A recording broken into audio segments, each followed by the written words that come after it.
नदी किनारे गांव बसा था गोविंदपुर। उस गांव के नजदीक में ही एक जंगल भी था। गांव के सभी लोग कहते थे कि जंगल के पीछे बनी पहाड़ियों पर एक खूंखार चीता रहता है, वो भी रूप बदलने वाला। वो कभी भी इंसान रूप में आ जाता था और गांव के लोगों को खा जाता था। पर उस जंगल में एक चुड़ैल भी रहती थी। वो चुड़ैल एक सुंदर लड़की में अपना रूप बदलकर घूमती थी। चुड़ैल को सजने संवरने का बड़ा शौक था। एक न एक दिन सभी लड़कियों की शादी होती ही है। मेरा भी एक सपना है कि मेरी भी शादी हो एक सुंदर से लड़के से। पर पता नहीं वो दिन कब आएगा। चुड़ैल एक सुंदर लड़की में अपना रूप बदलती है और गांव में घुस जाती है। तभी वहां दूसरी तरफ चीता झाड़ियों में छिपकर बैठा था। आज तो बस कोई मोटा तगड़ा शिकार हाथ आ जाए। तभी चीते की नजर चुड़ैल पर पड़ती है, जो रूप बदल कर गाँव में घूम रही थी। इतनी सुंदर लड़की मैंने आज तक नहीं देखी। चीता इंसान रूप में चुड़ैल के पास जाता है। दोनों एक दूसरे को देखते ही रहते हैं बस, और दोनों को प्यार हो जाता है। तुम बहुत सुंदर हो। तुम्हारा नाम क्या है? मेरा नाम रूपा है। और तुम्हारा नाम क्या है? मेरा नाम वीर है। क्या तुम मुझसे शादी करोगी? बस फिर क्या था। शादी का नाम सुनते ही चुड़ैल के मन में शहनाइयां गूंजने लगी और वो उससे शादी के लिए हाँ कह देती है। दोनों शादी कर लेते हैं। शादी के बाद चीता उसे अपने घर ले जाता है। वीर, तुम्हारा घर तो किसी महल से कम नहीं, कितना बड़ा आलीशान है। आज से ये घर तुम्हारा भी है। ऐसे दोनों की शादी को कई दिन बीत जाते हैं। एक रात जब चुड़ैल की आंख खुलती है तो वो वीर को अपने पास ना होने से घबरा जाती है। अभी तो वीर मेरे पास ही सोए हुए थे, इतनी रात को कहाँ गए? देखती हूँ। चुड़ैल वीर को पूरे घर में ढूंढती है पर वीर उसे कहीं नहीं देखता। तभी चुड़ैल को कुछ आवाज सी आती है। वो उस आवाज के पीछे जाती है। वहाँ देखते ही उसकी आंखें फटी की फटी रह जाती हैं, क्योंकि उसका पति वीर आधा इंसान और आधा चीता बना एक इंसान को मारकर खा रहा था। ये सब क्या है? वीर ने मुझसे झूठ बोला, मुझे धोखा दिया। वो कोई साधारण मनुष्य नहीं है, वो तो कोई मनुष्य के रूप में चीता है। अब मैं क्या करूं? ये तो मुझे भी मारकर खा जाएगा। चुड़ैल को उस वक्त कुछ भी समझ नहीं आता, इसलिए वो चुपचाप अपने बिस्तर पर आकर सो जाती है। सुबह होते ही चुड़ैल चीते से पूछती है, वीर, अगर तुम मुझे सच में बहुत प्यार करते हो तो तुमने मुझसे छिपाया क्योंकि तुम एक जानवर हो जो कभी भी अपना रूप बदल सकता है, और मैंने तुम्हें किसी आदमी को कच्चा खाते हुए भी देखा है। अच्छा, आखिर तुम्हें पता चल ही गया कि मैं एक जानवर हूँ। पर रूपा, मैं सच में तुम्हें बहुत प्यार करता हूँ। अगर तुम मुझे सच में प्यार करते हो तो लोगों को मार कर खाना छोड़ दो। नहीं, ये कभी नहीं हो सकता। मैं धीरे धीरे गांव के सभी लोगों को खा जाऊंगा। मैं तुम्हें ऐसा कभी नहीं करने दूंगी। मैं उन सभी भोले भाले गांव वालों को बचाऊंगी। तुम ऐसा कुछ नहीं करोगी।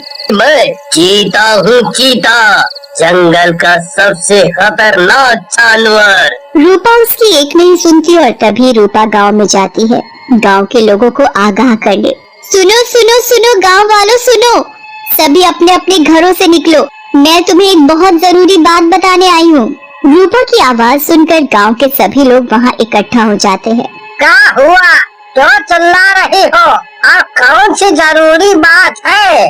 बात ये है कि जंगल में एक चीता रहता है और वो ही आए दिन गांव के लोगों को उठाकर ले जाता है और उसे अपना शिकार बनाता है, उसे मार कर खा जाता है। हम तेरी बात का कैसे यकीन करें? तू तो इस गांव की दिखती नहीं, फिर हम सब तेरी बात पर क्यों करें? मैं सच बोल रही हूँ, मेरी बात का तुम सब यकीन करो। इतना बोलते ही चीता वहाँ गांव में घुस जाता है और जोर से दहाड़ता है। उसे देख सभी गांव वाले थर थर कांपने लगते हैं और अपने घरों में जाकर छिप जाते हैं। वो लड़की तो वाकई सच बोल रही थी, ये तो सच में चीता है। मैं तुम सबको नहीं छोड़ूंगा, सबको खा जाऊंगा। तुम कहीं भी छिप जाओ, मुझसे बचकर नहीं जा सकते। फिर क्या था, चीता मनीष के घर का दरवाजा तोड़कर अंदर घुस जाता है और मनीष को अपने पंजे से खींचता हुआ बाहर ले आता है। बचाओ बचाओ, कोई तो मुझे बचाओ, छोड़ दे ओ चीते, मैंने तेरा क्या बिगाड़ा है। चुप कर, नहीं तो अभी खा जाऊंगा। मैं कितना ताकतवर हूँ, मुझसे ताकतवर यहाँ कोई नहीं है। मैं यहाँ रोज आऊंगा और रोज एक आदमी को खाऊंगा। छोड़ दो उसे, नहीं तो अच्छा नहीं होगा। तुम मेरी पत्नी हो, पत्नी कभी अपने पति का बुरा नहीं चाहती। सभी गांव वालों को पता चल जाता है कि ये दोनों पति पत्नी हैं। अरे गांव वालों, ये दोनों तो पति पत्नी निकले। ये सब इन दोनों की कोई चाल लगती है। एक फंसाता है और दूसरा उसे मार कर खा जाता है। ये गांव वाले मेरी बात पर बिल्कुल भी यकीन नहीं कर रहे। ऐसे तो वीर उस आदमी को खा जाएगा। अब मुझे ही कुछ करना पड़ेगा। तभी चुड़ैल अपने असली रूप में आ जाती है। वो साधारण लड़की से चुड़ैल रूप में आ जाती है। उसे चुड़ैल रूप में देखते ही चीता मुंशी को अपने पंजे से छोड़ देता है। तुम तो कोई चुड़ैल हो, इसका मतलब तुमने मुझसे झूठ बोला, मुझे धोखा दिया। तुम्हारे इस रूप के पीछे ये घिनौना रूप छुपा था। तुमने ये अच्छा नहीं किया मेरे साथ। हाँ, वो मैं चुड़ैल, तुमसे पहले मेरा फर्ज गांव वालों को बचाना है। तुम्हें मैं किसी भी मासूम को खाने नहीं दूंगी। मेरे मुंह को इंसान का खून लग चुका है। इंसान से ज्यादा स्वादिष्ट कुछ और नहीं है। चीता चुड़ैल से ज्यादा ताकतवर था। चीता घर में घुसकर विमला के 5 साल के बेटे को उठाकर जंगल में ले जाता है। मेरा बच्चा, वो चीता मेरे बच्चे को उठाकर ले जा रहा है। कोई तो बचाओ मेरे पिंटू को। कुछ नहीं होगा उसे, मैं बचाऊंगी तुम्हारे बच्चे को। चुड़ैल चीते के पीछे पीछे जंगल में जाती है। अरे हम सब भी चलते हैं विमला बहन के बेटे को बचाने। चलो सब जंगल में। चीता के पीछे चुड़ैल और चुड़ैल के पीछे सभी गांव वाले। चुड़ैल चीते को पूरे जंगल में देखती है पर उसे वो कहीं नहीं दिखता। थक हार कर चुड़ैल वहीं बैठ जाती है और रोने लगती है। ये जो कुछ भी हो रहा है सही नहीं हो रहा। वीर, मैं तुमसे बहुत प्यार करती हूँ और मुझे पता है वीर भी मुझसे उतना ही प्यार करता है। अब मैं क्या करूं, कुछ समझ नहीं आ रहा। एक तरफ गांव वाले और दूसरी तरफ वीर। तभी चुड़ैल के पास एक बुजुर्ग आदमी आकर खड़ा हो जाता है और चुड़ैल से बोलता है, मत रो बेटी। तुमने मुझे बेटी बोला, मैं किसी की बेटी नहीं हूँ, मैं तो चुड़ैल हूँ, चुड़ैल। मैंने देखा था गांव में, हम लोगों के लिए तुम अपने पति से भिड़ गई। तुम हम लोगों का भला चाहती हो, बुरा नहीं। हम सब ने तुम पर यकीन ना करने का नतीजा देख लिया। वो चीता हमारे गांव के बच्चे को उठा कर ले गया है। तुम चुड़ैल होकर हमारे लिए कितना कुछ कर रही हो। अब तुम ही उस बच्चे को बचा सकती हो। मेरे बच्चे को बचा लो। मैं विधवा औरत, वो ही तो एक मेरे जीने का सहारा है। मैं जिंदगी भर तुम्हारा एहसान मानूंगी। अब कुछ भी हो जाए मैं बच्चे को बचा कर ही रहूंगी। फिर चुड़ैल जोर से आवाज लगाती है। पूरे जंगल में उसकी आवाज गूंजने लगती है। वीर, तुम कहाँ हो? छुप कर क्यों बैठे हो? हिम्मत है तो बाहर आओ, मेरा सामना करो। आवाज सुनते ही तुरंत चीता चुड़ैल के सामने आ जाता है और फिर सामने आते ही चीता और चुड़ैल दोनों काफी देर तक आंखों में आंखें डालकर देखते रहते हैं। चुड़ैल अब चीता के सामने वही सुंदर लड़की बनकर खड़ी हुई थी। अगर तुम मुझे सच में प्यार करते हो तो लोगों को मारना छोड़ दो।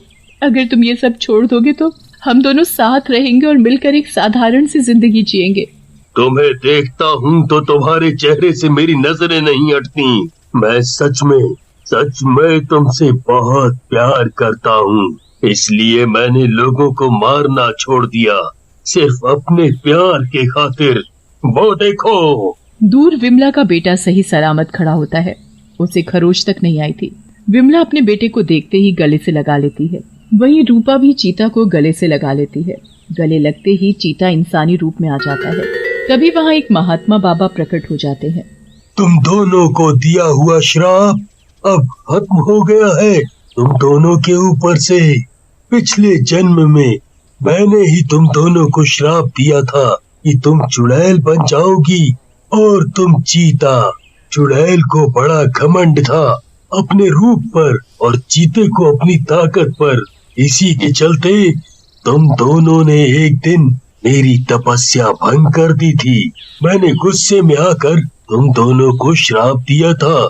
तुम दोनों के अच्छे व्यवहार के चलते मैं तुम्हें श्राप से मुक्त करता हूँ और आजाद करता हूँ। तुम अब कभी भी चुड़ैल और चीता रूप में नहीं आओगे। फिर वीर और रूपा खुशी खुशी अपना जीवन व्यतीत करते हैं।